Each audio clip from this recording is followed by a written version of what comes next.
সকাল থেকেই অভি এবং সেবার কোনো গাড়ি আসছে না, শুধু একমাত্র এসআই গাড়ি মানে তাদের টাইম টু টাইম তাদের গাড়ি আসতেছে এবং ছাড়তেছে। এগুলা গাড়িগুলো আর এখানে আনতেছে, ওইখান থেকে প্যাসেঞ্জার তুলে আবার ঢুকতেছে ওইদিকে। তা আমরা সারা সিরাজগঞ্জবাসী আজকে ভুক্তভোগী, এই সকাল থেকে না খায় লাইনে দাঁড়া আছি, কেউ বসে আছে, কেউ অপেক্ষা করতেছে গাড়ির অপেক্ষায়। আমাদের দাবি যে এই 2 কাউন্টার বন্ধ করে দেওয়া হোক, এদের উপযুক্ত বিচার করা হোক। কেন আসতেছে না তারা বলতেছে রাস্তা এটা বন্ধ করতে হবে, কারণ ওরা ঈদের সময় সার্ভিস দেয় না, অন্যান্য সময় আপনার সার্ভিস দেয়, টানে হেসড়ে তুলে অন্যান্য সময় টেনে হেসড়ে তুলে, এখন কেন নাই? এরা কি কৃত্রিম কোনো সংকট তৈরি করতে পারছে? অবশ্যই কৃত্রিম সমস্যা ওদের।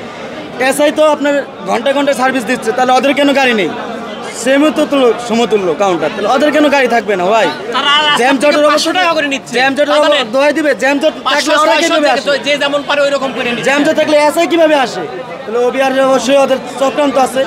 আর এখানে একটা গাড়িও মাত্র আসছে, তারপর টিকিট দিচ্ছে না।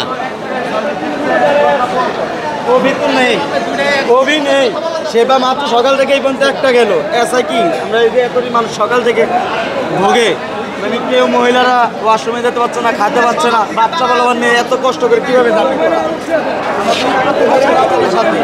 বাচ্চাদের সাথে আমরা সময় না দিতে পারি, না করতে তাহলে তো লাভ নেই স্যার। 2টা কাউন্টারই অফ, একটা স্যার কয়টা সার্ভিস দিবে, একটা কয়জনকে সার্ভিস দেবে? সকাল থেকে কিন্তু আমরা দাঁড়াইছি, লড়তে পারি না, চড়তে পারি না টিকিট কেনার জন্য। তারা টিকিট ছাড়ে না, তাদের গাড়ি সার্ভিস গাড়ি ওইখান থেকে ঘুরে যায়, সেবা ছাড়ে না, সেবা একটা সকাল থেকে সেবা স্যার সকাল থেকে একটা ছাড়ছে, ওবি একটাও নেই।